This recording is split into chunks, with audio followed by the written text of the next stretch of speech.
Assalamualaikum warahmatullahi wabarakatuh. Perkenalkan, nama saya Alvira Septiani. Di sini saya akan menjawab 3 pertanyaan dari Ibu Atika Riasari MBA selaku dosen mata kuliah Fiskal dan Moneter.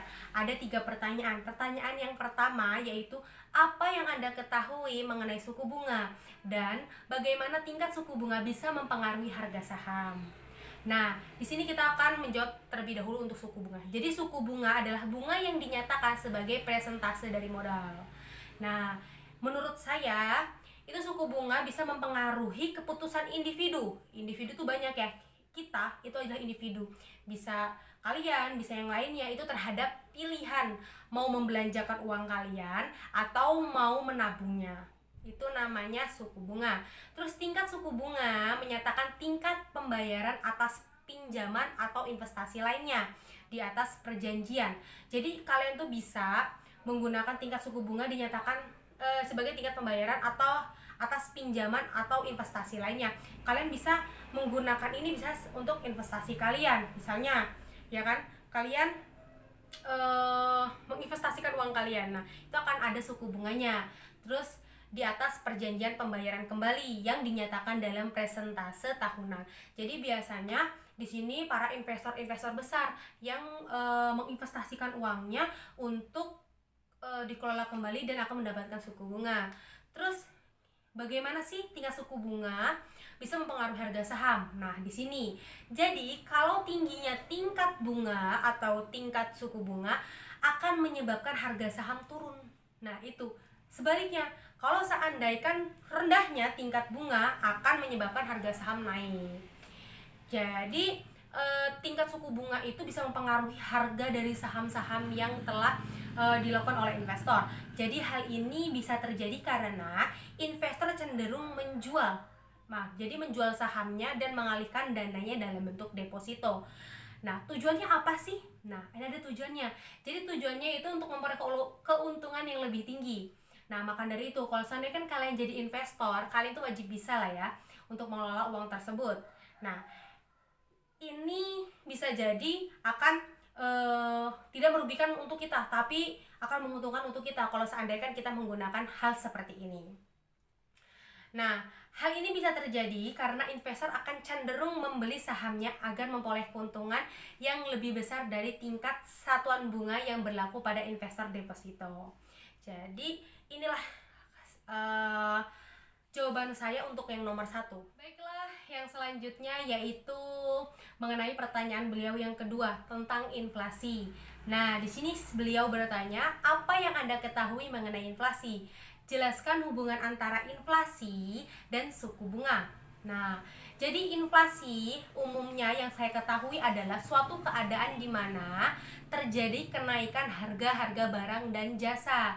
Jadi inflasi itu bisa disebabkan oleh keadaan di mana suatu produk yang ada di suatu negara tersebut mengalami kenaikan yang sangat meningkat. Nah, bisa juga dari barang-barang dari luar negeri, itu yang bisa menyebabkan inflasi.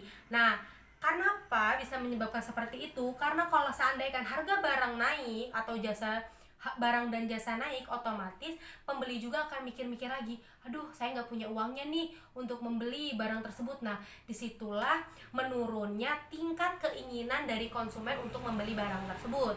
Nah, yang selanjutnya hubungan antara inflasi dan suku bunga. Ada hubungannya loh. Jadi inflasi dan suku bunga memiliki hubungan terbalik di mana saat inflasi meningkat, maka suku bunga akan turun. Nah, sebaliknya, apabila suku bunga rendah atau menurun, permintaan atau pinjaman akan lebih banyak di masyarakat. Lebih banyak memilih pinjaman dibanding menabung uang karena suku bunga rendah. Kalau seandainya suku bunga tinggi, mereka tidak, ibarat kata, tidak mampu untuk membayar suku bunganya, ya kan?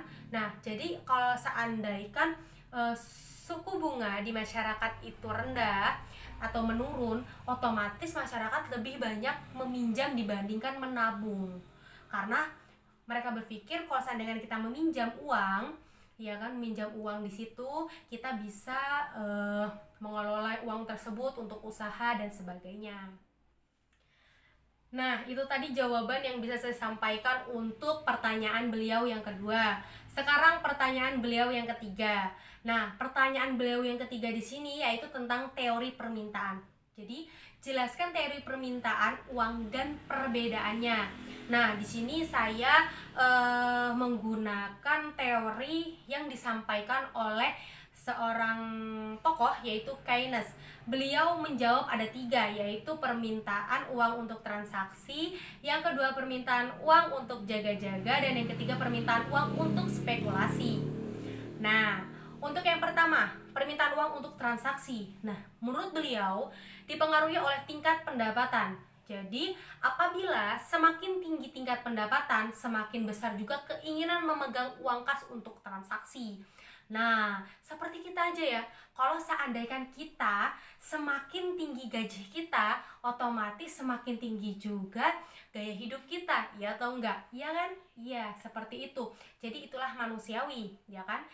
Real ada di depan mata kita. Terus yang selanjutnya yaitu permintaan uang untuk jaga-jaga. Nah, saya juga kurang paham ya, kurang terlalu paham maksud beliau itu uang untuk jaga-jaga seperti apa. Namun saya telaah lagi di situ, beliau menyampaikan bahwasannya ditentukan oleh tingkat transaksi yang diperkirakan pada masa yang akan datang.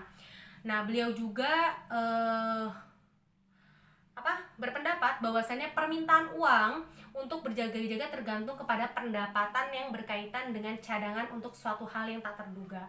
Jadi menurut saya yang saya pelajari dari teori yang kedua ini, maksud dari beliau itu perkiraan pada masa yang akan datang, yaitu uang untuk jaga-jaga itu adalah uang tabungan, yaitu uang tabungan di mana beliau menyisihkan sedikit uangnya untuk kebutuhan yang tak terduga atau untuk kejadian-kejadian tak terduga. Jadi beliau semakin besar pendapatan seseorang, maka semakin besar pula kecenderungan cadangan uang tunai untuk hal-hal yang tak terduga.